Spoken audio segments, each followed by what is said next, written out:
آج بھی وہی صورتحال ہے. اور 6 اگست کے واقعے کے بعد جب ہمیں ٹانگ پہ کھڑا کر دیا گیا، ایک ٹانگ پہ.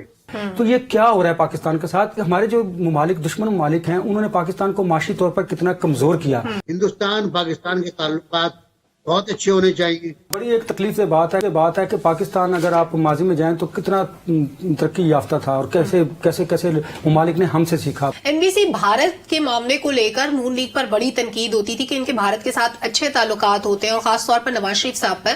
اس میں قباحت کیا ہے اگر پڑوسیوں کے ساتھ اچھے تعلقات رکھے جائیں اور میز پر بیٹھ کر مسائل کا حل نکالا جائے؟ آپ کو لگتا ہے کہ شہباز شریف صاحب ان پالیسیز کو لے کر بہتر طریقے سے چلیں گے؟ میں جانتا ہوں بہت اچھی طرح کہ جب بھی ہم کسی ایسی کانفرنس پہ گئے ہیں جس کو تیسری کانفرنس ہم کہتے ہیں، غیر سرکاری کانفرنس، تو وہاں ہم باتیں بہت کر لیتے ہیں. جب ہم بات کرنے آتے ہیں کشمیر پر تو وہاں انڈینز کا رویہ وہی پرانا رویہ ہوتا ہے جو انہوں نے اختیار کیا تھا نہرو کے زمانے میں. نہرو کے زمانے میں بہت اچھے تھے، کہتے تھے کہ پیری بھیڑ بکریاں جن کو جہاں چاہیں چرا دیں، وہ جو چاہیں گے وہ ہوگا. پھر بدل گئے تھے وہ، اس کے بعد بن گیا تھا وہ. آج بھی وہی صورتحال ہے. اور 6 اگست کے واقعے کے بعد جب ہمیں ٹانگ پہ کھڑا کر دیا گیا، ایک ٹانگ پہ، جمعے کے روز تپتی دھوپ میں، کہ احتجاج کرو، آکوپائڈ کشمیر کو ہندوستان نے ضم کر لیا اپنے اندر. اس کے خلاف کہا کہ بھئی آپ احتجاج کریں، ایک ٹانگ پہ کھڑے ہو کر کر لیا. اس سے کچھ نہیں ہوا جب تک 6 اگست باقی ہے. یہ میرا خیال ہے اسٹیٹ پالیسی. اسٹیٹ سے مراد میری یہ نہیں ہے بیچارے شہباز شریف وغیرہ یا وغیرہ. اسٹیٹ ہے مراد، اسٹیٹ آف پاکستان جو فیصلے کرتی ہے وہ راضی نہیں ہوگی. اگر وہ راضی ہو جاتی تو ہوگی. ہندوستان پاکستان کے تعلقات بہت اچھے ہونے چاہیے، بہت شاندار ہونے چاہیے. واقعی نہیں، عمر کوٹ بھی کھلنا چاہیے، تمام راستے کھلنے چاہیے، ڈیٹ کھلنی چاہیے. ہم ہندوستان سے سستا سامان لے سکتے ہیں، ڈیوٹی کم لے سکتے ہیں. ہم ان کے یہاں جو موٹر بائک بنتی ہے وہ ہمارے یہاں 1.5 لاکھ 2 لاکھ کی ہوتی ہے، ان کے 70,000 کی، یہاں کے 1 لاکھ کی جائے. اسی طرح سبزی ہے، پیاز ہے بھائی، ٹماٹر ہیں، اپنے آپ ان کے ڈیمانڈ ہے. ہمارے جذبات ہیں ان میں شیئر کریں. وہ نہیں پائے گا یہ. سر یہ مجھے لگتا آتی نہیں ہے. کیونکہ پہلی بات تو یہ کہ جتنا بھی چاہے نواز شریف حالات موافق نہیں ہے، ابھی نہیں ہے. بالکل پیغام آیا ہے بدھ صاحب کا، بڑا اچھی بات ہوئی ہے. اس کا جواب بھی گیا ہے، وہ 7ویں پیغام مبارکباد کا، وہ 7ویں جواب. یہ کوئی کو پکانے والی بات نہیں ہے. یہ ایسا نہیں. آپ کو جو بیسک مسئلہ ہے کشمیر کا اس کو آپ حل کرنا ہو، کم سے کم 6 اگست واپس لے لو. اور انڈیا میں بھی اس بارے میں بات، اور یہ ایکٹ ہے جو یہ پارلیمنٹ کا ہے، بہت تیزی سے منظور کرایا گیا. اور اب تو شہری ایکٹ بھی آ گیا ہے جس میں مسلمانوں کا آ گیا ہے کہ 14 سے پہلے آئے وہ شہری ہوں گے. اس کا مطلب ہے سارے بنگالی مسلمان اس پاکستان سے آئے تھے. یعنی ابھی ایسا ہوتا ہوا ہمیں نظر نہیں آ رہا کہ تعلقات معمول پر آئیں. بالکل ٹھیک ہے. ڈاکٹر صاحب، آپ کے نزدیک خارجہ پالیسی کے لیے سب سے بڑا چیلنج کیا ہے؟ سلمہ، مجھے جنرل باجوہ صاحب کی ایک بات یاد آئی ہے.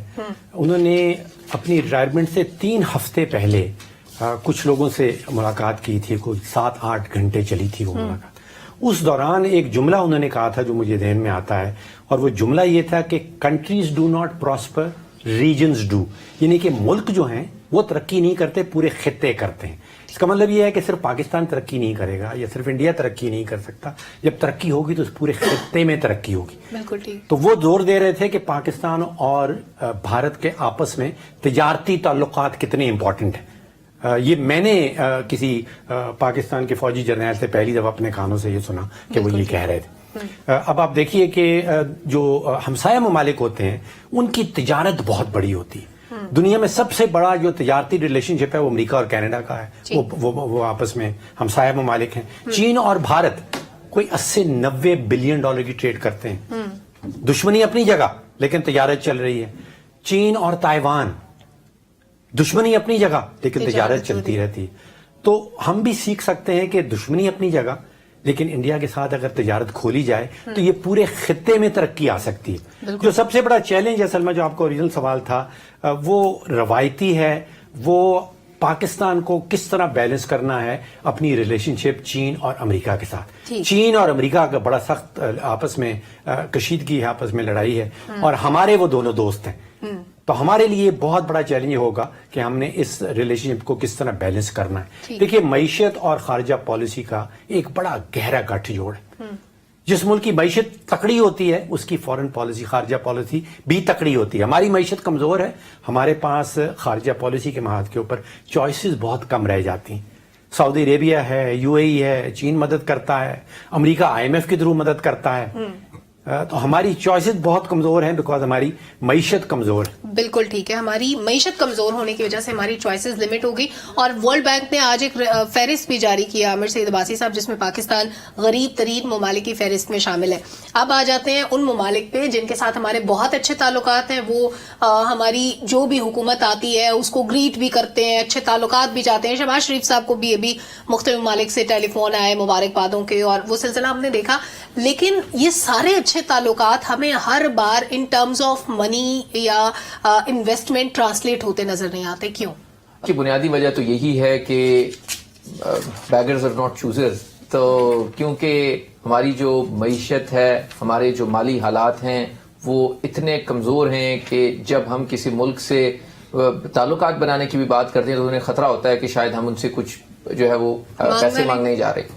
تو اور دوسری جو بات، آپ کا جو دوسرا سوال تھا کہ جو پڑوسیوں کے حوالے سے تھا، دیکھیں کہا جاتا ہے نا کہ you can change your friends but not neighbours. آپ اپنے دوستوں کو تو تبدیل کر سکتے ہیں بٹ اپنے پڑوسیوں کو تبدیل نہیں کر سکتے. تو یہ وہ وقت ہے کہ جب سیاسی جو اختلافات ہیں ان سے بالا ہو کر ہمیں ایک فیصلہ کرنا ہوگا کہ ہمیں اپنے سارے پڑوسیوں کے ساتھ نہ صرف اچھے تعلقات بلکہ ان کے ساتھ جو بزنس ٹرمز ہیں ان کو امپروو کرنا ہوگا. رجسٹر ڈاکٹر صاحب نے بھی کہا کہ دیکھیں، اگر آپ یورپ کو دیکھیں، آپ دنیا کے دیگر ممالک کو دیکھیں، تو پورے جو ریجنز ہیں وہ آپس میں کوآپریٹ کرتے ہیں، کنیکٹ ہوتے ہیں اور ایک دوسرے کے ساتھ ٹریڈ کرتے ہیں، کوآپریشن کرتے ہیں، تو وہ پورے خطے ترقی کرتے ہیں. اور یہاں پر ہم جو ہے وہ آپس میں اختلافات اور لڑائی جھگڑے، اور ایون ہمیں اگر ٹماٹر انڈیا کا چاہیے ہوگا تو ہم دبئی سے منگوائیں گے، ہم یہاں سے بارڈر کھول کے کیوں نہیں منگوا سکتے؟ کیونکہ اس میں ہمارے ہاں ایک بہت 75 سالوں سے یہ ہمیں بتایا گیا کہ یہاں سے حملہ ہو جائے گا، یہاں سے بہت بڑا خطرہ ہے، اور ہمارے ایسٹرن بارڈر کے اوپر بڑے خطرناک صورتحال ہے. میرے خیال میں اس وقت ہماری نہ صرف جو قیادت ہے، پورے جو ریاستی ادارے ہیں وہ یہ سمجھ چکے ہیں کہ ہمیں نہ صرف ان تمام تنازعات کو بالائے طاق رکھتے ہوئے تجارت کو، کوآپریشن کو بڑھانا ہوگا تاکہ ہم اپنے بھی اور اپنے جو پڑوسی ممالک ہیں ان کے بھی مسائل کو کم کر سکیں. میرے خیال میں اٹس دا ٹائم کہ ہمیں اس سارے معاملے کے اوپر اب نظر ثانی کرنا ہوگی، تجارت کو بڑھانا ہوگا، کوآپریشن کو بڑھانا ہوگا، اور دشمنیاں، اختلافات اور جو باقی چیزیں ہیں ان کو ایک طرف رکھنا ہوگا، اور تجارت کو اور کوآپریشن کو اور باقی چیزوں کو ایک لیول کے اوپر رکھ کے آگے بڑھانا ہوگا. اور اسی میں دونوں جو ملک ہیں یا دیگر جو ہمارے پڑوسی ممالک ہیں ان کی بھی بہتری ہے اور پورے خطے کی بہتری. پاکستان میں سمبند ہمیشہ سے ہی ایتہاسک اور راجنیتک مدعوں کی وجہ سے تناؤ میں رہے ہیں. ان دیشوں میں اس رشتے کا مول کارن بھارت کے وبھاجنوں کو دیکھا جاتا ہے.